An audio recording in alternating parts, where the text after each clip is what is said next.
Skindrop. Если ты любишь скины в CSGO, то тебе сюда. На сайте можно найти кейсы с абсолютно уникальным набором скинов. Важна и тематика, фильмы, сериалы, редкость, но и имеется что-то более классическое. Естественно, на сайте есть и старый добрый режим контрактов и апгрейдов, где можно апнуть выпавший скин. Сайт обновляется регулярно, добавляя все более новые наборы. Также специально для вас есть промокод STEAN с нехилым таким бонусом. Короче, переходи по ссылке в описании и попадешь на Skindrop. Буквально на днях я перепроходил второго Шрека. Ситуация из разряда «дело было вечером, делать было нечего». Так вот, прыгаю я такой по этому 3D-шному миру, в руках бокал вина, и вдруг я вспомнил, что та версия второго Шрека, в которого сейчас я играю, не единственная. Есть еще и для консолей, и там вообще абсолютно другой продукт. Сначала было желание сделать обзор на него. Почему бы нет? У меня и так есть видосики по каждой из частей в зеленом огре. Кто мне помешает завершить коллекцию, так сказать. Но потом мне на глаза попадается это. Шрек Treasure Hunt. Шрек Охота за сокровищем. Как вам удобнее. Является эксклюзивом первого PlayStation. И с точки зрения рейтингов, это одна из худших игр по Шреку вообще. Она даже хуже первой части. Ну, той самой, где весь геймплей построен на пердеже и рыгании. Согласен, звучит забавно, если не играл в это. А если играл, то...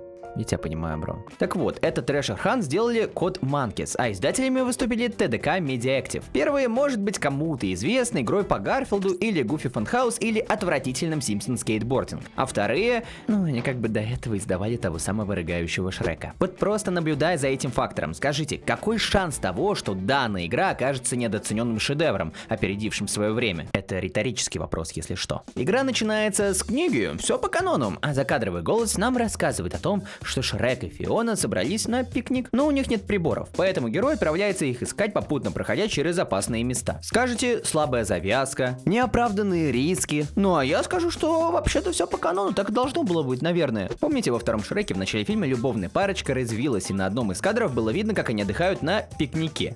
Так вот, игра рассказывает о том, что произошло между тем, как они чилят на природе, и тем, как отжали еду. Ой, стоп, в концовке игры они где-то на пригорке отдыхают, а в фильме у моря. Да боже, просто на монтажике поменяю нормально. Ну вот, все равно всем же пофиг, да? Я уверен, что половину людей просто на фоне слушают. И они даже не заметят, если появится какая-нибудь приколяха на экране. Зачем я вообще монтажем занимаюсь? Что это такое? Что это за жмыхнутый Шрек, ребята? Беспощадная графика PlayStation 1, видимо, не щадит никого. Но Шрека, конечно, они превратили в... даже не знаю, как это обозвать. В общем, с целью все уяснили. Надо найти приборы для пикника, и за ними герой отправляется в путешествие. Ну как путешествие? Чисто по округу бегает, но это не значит, что покажут места из оригинального мультфильма. Напротив, все, что тут есть, это выдумка авторов. Кроме, наверное, одного, и насколько иронично, что я говорю про сортир Шрека. Конечно, все, что было вокруг, поменялось, но этот туалет я узнаю из 1000. Так вот, на каждой из локаций мы должны собрать определенные предметы. Это может быть все, что угодно. Луковицы, леденцы, гномики, фигурки рыцарей. И когда мы соберем их нужное количество, на локации открывается мини-игра. Все вроде бы просто, но проблема в сборе заключается в нескольких вещах. Первое, самое очевидное. Враги. Это медведи, кабаны, зайцы. Да, они действительно враги, но частично. Они кружатся туда-сюда, создают препятствия, только вот если Шрек подойдет к ним, то он максимум отскочит и упадет. Понимаете, друзья, в игре хитпоинтов нет. Шрек бить не может при этом всем.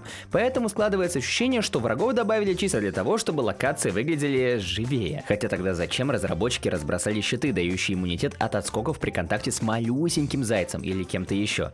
Я понятия не имею. Возможно, они действительно во время разработки рассматривали животных как типичных болванчиков для битья, но в какой-то момент забили или переосмыслили все. На что я скажу, слава богу. Там баран тебе ничего не сделает. Ведь что-то мне подсказывает, будь у них немножко другое мышление, игра получилась бы еще хуже. Главная проблема при бегании по локациям не в том, что все жмыхнуто, в этом наоборот соль. Это камера, которую мы не можем настроить сами по понятным причинам. Хоть в некоторых играх для PlayStation 1 это можно было сделать. Но тут они решили без этого, и камера автоматическая. Что странно, ведь, извините, из кнопок у нас здесь исключительно передвижение и прыжок используются. Поэтому почему бы не задействовать триггеры или еще что-то, я не знаю. Ибо стандартная ситуация, когда ты прибегаешь на локацию, собираешь эти луковицы, но потом понимаешь, что не можешь найти оставшиеся две. А осмотреться нельзя, так что бегай. Удачных поисков.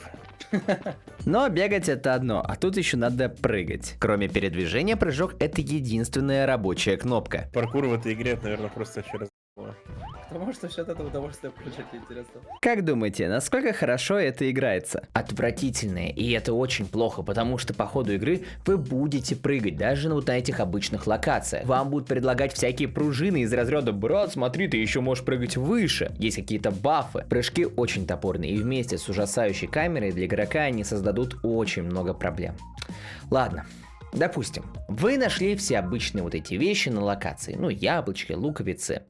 Теперь начинаются мини-игры. По сути, мини-игра здесь это именно что основная сюжетка. Именно там происходит основной движ, который делится на два типа. Первый это паркур в замке, тот, в котором живет дракониха. Кстати, вот она, красавица. Второй же тупой, наведи курсорчик и закинь, ударь, достань. Все из этого либо супер скучно, либо ужасно плохо сделано в этой игре. Про паркур. Ну, это будет продолжение того, что я говорил чуть ранее. Прыжки контролятся максимально непонятно, а запрыгнуть вы на обычных локациях можете на все что угодно, просто за счет углов. Но именно в мини-играх платформерная составляющая раскрывается во всей красе. Вот вы такой бежите, прыгаете, вам надо не упасть между досок и при этом не попасться под фаербол. Сложность заключается в моменте рандома, ибо не угадаешь, когда в тебя что-то доударится. И также в отвратительной физике прыжка. Вроде ты прыгаешь идеально на доску по логике, а нет, мимо. Давай на старт, брат. Что? Плюс докиньте ко всему этому то, что у нас есть таймер. Причем потом локации становятся еще сложнее в плане структуры. Вот только проходятся они по старому способу. Гарантирую, друзья, посидейте по ходу прохождения. Там без сохранений почти невозможно пробежать с первого раза. Опять же, вина этому таймер. Так что будете постоянно видеть этот специальный ролик под поражение. Хотя мне нравится больше тот, который сделан под победу. Ну, во-первых, побеждать приятнее, а во-вторых, там Шрек натягивает змея. Блин.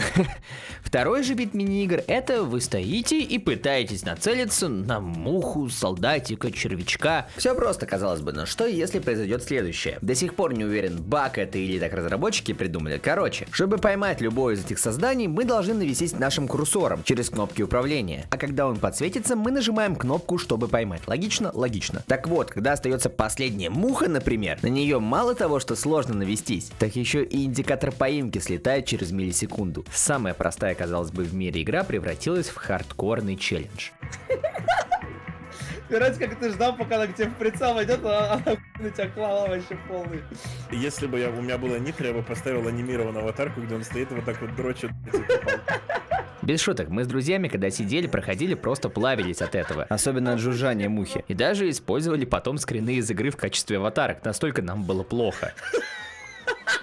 Ну и еще один момент с ленью разработчиков в мини-играх. Вот надо нам поймать крыс. Так вот, как вы, наверное, уже заметили, новые грызуны не появляются. Мы ловим тех же самых, которых только что отловили. Добавить новых? Нет. Воскресить старых? Да. Концовку же я вам уже показывал. Шрек собрал все приборы и пошел отдыхать с Фионой. А потом они отправились в королевство, Шрек стал красавчиком, осел конем. Стоп, а где осел-то в этой игре? Забыл. У нас же типа про любовь здесь. Ты и появляется, как вы помните по сюжету, он как раз после событий данной игры в самом начале второго Шрека. В общем, подводим итоги. Игра полный кал, никому не советую в нее пытаться сыграть самому. С вами был Стинт, играйте в хорошие игры, а я поиграю в плохие. Всем удачи и любите Шрека.